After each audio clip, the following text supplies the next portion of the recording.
सुनाते हैं और अक्सर लोगों को वो याद है मफहूम के अतबार से। देखें तो सही, रसूल अकरम सल्लल्लाहु अलैहि वसल्लम ने भी रमजान का इस्तकबाल किया है। किस अंदाज से किया?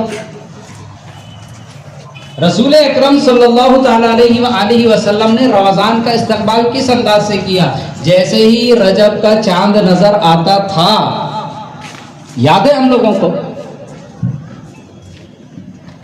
तो रसूल अकरम सल्लल्लाहु अलैहि वसल्लम रमजान का इस्तकबाल इस अंदाज से करते थे कि उस चांद को देखकर कहते